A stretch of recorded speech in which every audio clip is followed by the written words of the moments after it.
Okay, You're back here after a 1 week holiday. How are you? I'm all good, mate. How about you? How's the relegation zone again? More on that in a minute. Yeah, you've had your little wobble, haven't you? But you're back against. Well, you're certainly back in the goals against Watford. But you had to bring on Jamie Vardy to get the win, didn't you? I mean, what can I say? He's one of our best. It wasn't only based on him coming on. I think all the changes that we made around the 55th, 60th minute made the changes that we needed. But yeah, it was a very good game, and looking forward to Sheffield Wednesday, which is coming up the day after, and Yeah, then obviously West Brom. yeah. It's going to be a tough place to go to, West Brom, there, is it? What have you made of them this year? I think they're establishing themselves very well within the top six. I mean, we've seen them beat Ipswich, which was very impressive, also very useful for us. Thank you very much. But yeah, I think it will be one of the tough games, especially if you look at our games that are coming up. This is probably the toughest one out of all. Yeah, Archie, what have you got on Leicester statistically?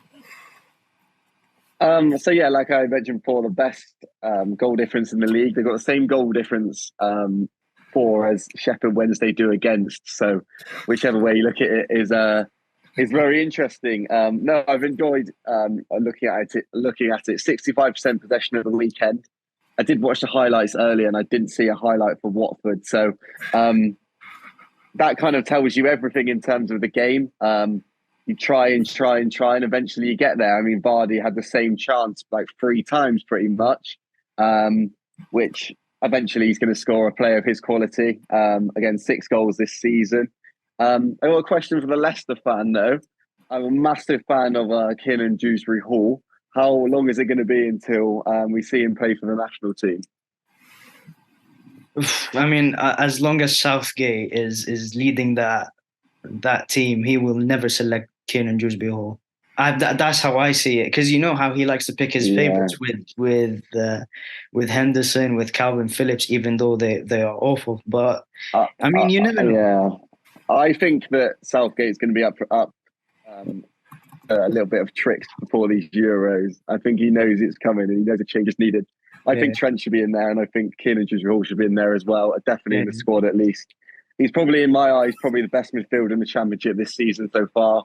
He had Premier League interest at the start of the season. In terms of my prediction, going to be a close game, and I think the West Brom fan should be a little bit more confident in my eyes. Okay.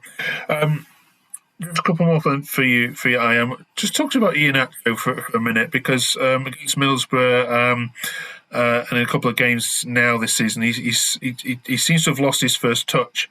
He seems to be getting easily beaten. Are the fans losing patience with him a little bit?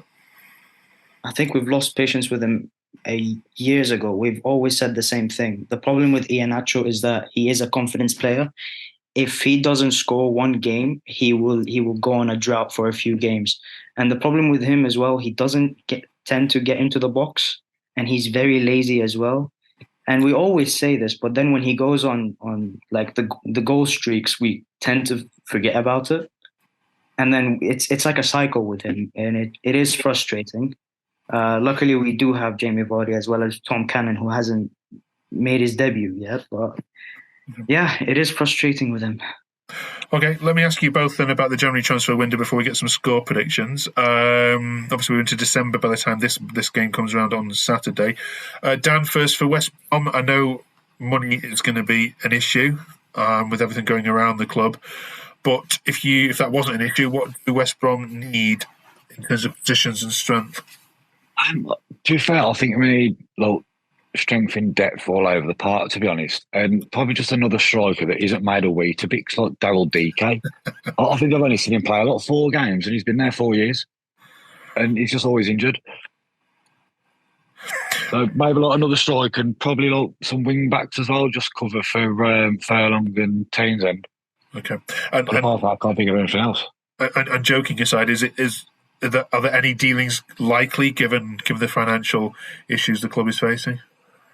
Probably not. It'll probably have to dip into the loan market or something. We're skint, if anything.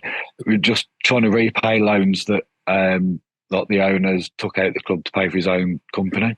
Yeah, okay. Same question to you then, Ayham. Obviously, you're getting parachute payments. You've awash with money. What do Leicester need, if anything, in the transfer window to make sure that you are bypassing Everton as they go down and you go up? I mean, Everton going down and us going up is inevitable by now. But I think we do need another left-footed centre-back. Us missing Callum Doyle has sort of been an issue for us. We've been playing James Justin instead of him, and it is working out, but you can tell that he's a bit uncomfortable on that side.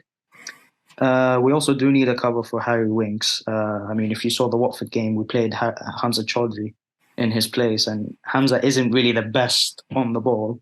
He is a great tackler, though, but he's not. He doesn't suit your system, does he? The way that your manager wants to play. Yeah, he doesn't suit like Harry Winks' role, and I think we do need a number 10. That we still haven't gotten a number 10. So if we cover those 3 places, no one's catching up to us.